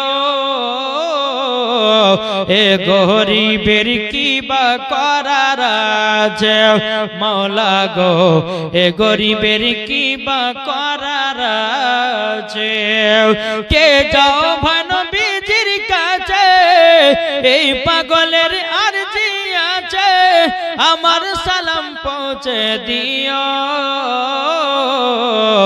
এ গরিবের কি বা করার আছে মাওলা গো এ গরিবের কি বা করার আছে টাকা করি না আমার শখ জেগেছে মদিনাদার মনের দোয়া কবুল করো এ গরিবের কি বা করার আছে মাওলা গো এ গরিবের কি বা করার আছে আচ্ছা বলুন তো অন্তর থেকে বলুন তো নবীকে কারা কারা ভালোবাসেন হাত ধরে দেখান তো হাত নামাবেন না আমি যখন নামাইতে বলবো তখন নামেন আচ্ছা দোয়াতে শামিল হওয়ার লেগে 10টা ভাই 100 টাকা করে হবে না আছেন হ্যাঁ এই দেখেন জানি এই গোবরা যুবক ভাইরা যত দিতে লাগে রে ভাই একবার দিয়ে চলে যাবে বুঝলেন আমি তো গত বছর না তার পর বছর ছিলাম একদিন না দুদিন তাহলে আলহামদুলিল্লাহ যখন চাহাতে লাগলো বাবার ঝড়ের মতন দিতে লাগলো গো হ্যাঁ নাই গো 100 টাকা হবে না দোয়াতে শামিল হলে লিসেন তো ভাই আজকে প্রথম দিন মসজিদে শুরুয়াত আলহামদুলিল্লাহ ইনি প্রথম দান শুরু করেছে নাকি আল্লাহ তেনা দান যেন আল্লাহ কবুল করে না জোরে বলো আল্লাহ মাবিন এই আপনারা আছেন না ওই ভাইরা একটু পারলে পারে দেন 100 টাকা বেশি চাহিনি দেখেন হ্যাঁ লিসেন হ্যাঁ দুটো আলহামদুলিল্লাহ আপনি 500 দিলেন আলহামদুলিল্লাহ আরেকজন দিয়েছে 500 টাকা আলহামদুলিল্লাহ আরেকজন 500 টাকা দিয়েছে আরেকজন দিয়েছে 100 টাকা আলহামদুলিল্লাহ আরেকজন দিয়েছে 100 টাকা আরো দুজন দিয়েছে যে যা পারবেন এ মা খালা আপনার যদি থাকে 10 টাকা করে দেন না মা এই কমিটি জান তো গো জান আলহামদুলিল্লাহ হাজি সাহেব দিয়েছে 100 টাকা এই মায়ের একটু থাকলে দেন না 10-50 টাকা করে আজকে জিলাপি খাইন না কালকে দিন পরশুদিন খাইন লেসেন 10-20 টাকা করে দোয়াতে শামিল কাল আব্বাস গই গেছে তো কার মা গে চলে গেছে জানি হ্যাঁ কার আত্মীয় শুন চলে গেছে দোয়াতে শামিল হওয়ার লাগে আমি 100 টাকা করে চাইছি আপনাদের কাছে আর হবে না কেউ ও ভাইরা আর হবে না যদি 50 টাকা থাকে 50 টাকা দেন 10 টাকা থাকলে দেন দোয়াতে শামিল হওয়ার লাগে জি লেসেন তাদের করে একবার দোয়া আল্লাহুম্মা সাল্লি আলা মাওলানা মুহাম্মদ আলা আলে সাইয়্যিদিনা মাওলানা মুহাম্মদ যারা নবীজি নবীজির আশিক দিওয়ানা, জোর হবে না সুবহানাল্লাহ বলুন। যারা নবীজির পাগল দিওয়ানা, যাবে সোনার মদিনা গো কমলি বালাও। যারা নবীর দিওয়ানা ও গো কমলি বালাও। যারা নবীর আশিক দিওয়ানা, যারা নবীর পাগল দিওয়ানা, যাবে তারা মদিনা গো কমলি বালাও। যারা যাবে সোনার মদিনা গো কমলি বালাও। নবীর প্রেমিক হয়েছে যারা, চিন্তা নাই যে কোনো ধারা। যারা নবীর প্রেমিক হয়েছে যারা, চিন্তা নাই যে কোনো ধারা। যাবে সোনার মদিনা গো কমলি বালাও। যাবে তারা সোনার মদিনা গো কমলি বালাও। যাদের দিলে আছে নবীর ভালোবাসা, যাবে তারা সোনার মদিনা গো কমলি বালাও। জোরওয়ালে আমি জানি এদিকের মা বোনেরা, আমি গত 2 বছর আগে ছিলাম, এক বাচ্চা হাতে ঝড়ের মতন দিয়েছিল, কিন্তু মায়েরা বুঝে আজকে প্রথম দিন আজকে 10 টাকা করে নিলেন, খুশি হন আলহামদুলিল্লাহ। আজকে 10 টাকা করে হলো আলহামদুলিল্লাহ। আর লাস্টের দিনকে চাহাবো মায়ের কাছে, জি এই খোদার ঘর মসজিদের জন্য আপনারা দিবেন আমার কমিটি ভাইরা। আর আমাদের এই জালসার মেন কমিটি হচ্ছে আমাদের আনসার, তারপরে আপনার মোহাম্মদ হানিফ শেখ, হ্যাঁ ইনারা হচ্ছে মেন কি বলছেন। আল্লাহ পাক আল্লাহ তাআলা যেন তোমাদের 2 ভাইকে যেন জান্নাতি বলে আল্লাহ কবুল করেন। জোরে বলেন আল্লাহ মাবিল।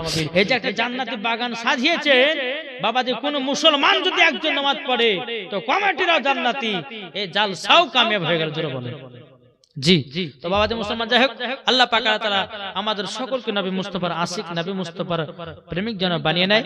এই দেখেন আজকে মায়েরা যেটুকু পারলেন, আপনারা যেটুকু পারলেন দিলেন আলহামদুলিল্লাহ।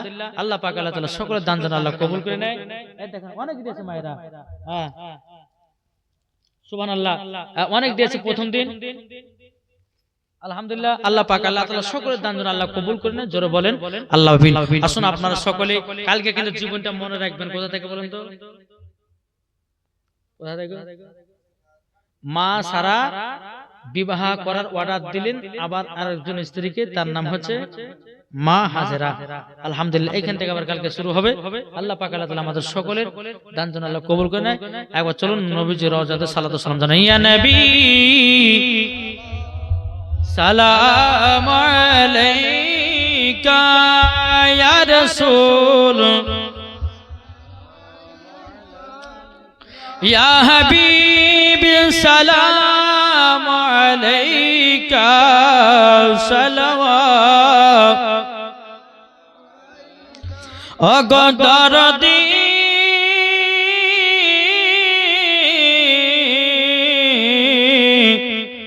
ওগো মায়ার নবী কবরে যখন যাব আপনার দিদার পাব দাঁড়িয়ে সালাম জানাব দিদারের খুশি মানাব ইয়া নবী সালাম আলাইকা ইয়া রাসূল সালাম ইয়া হাবিব সালাম আলাইকা সালাওয়াতুল্লাহ ওয়া আলাইকা আসসালাতু ওয়াসসালামু আলাইকা রাসূলুল্লাহ সাল্লাল্লাহু আলাইহি ওয়াসাল্লাম আলাইকা হাবিবাল্লাহ আসসালাতু ওয়াসসালামু আলাইকা নূরুম মিন নূরিল্লাহ বালাগাল লাবি কামালিহি কাশাফাতু জাবি জামালিহি হাসানাতু জামিউ খিসালিহি সাল্লাল্লাহু আলাইহি ওয়া আলিহি আল ফাতিহা আল্লাহুম্মা আমিন اللهم صل على سيدنا مولانا محمد بارك وسلم الصلاة والسلام عليك رسول الله الصلاة والسلام عليك حبيب الله يا رب العالمين الله الله আমার কমিটি ভাইরা 3 রাত্রি জীবন জালসার আয়োজন করেছে। আল্লাহ গো আজকে প্রথম রাত, আল্লাহ গো আল্লাহ জালসা মাহফিলকে আপনার দরবারে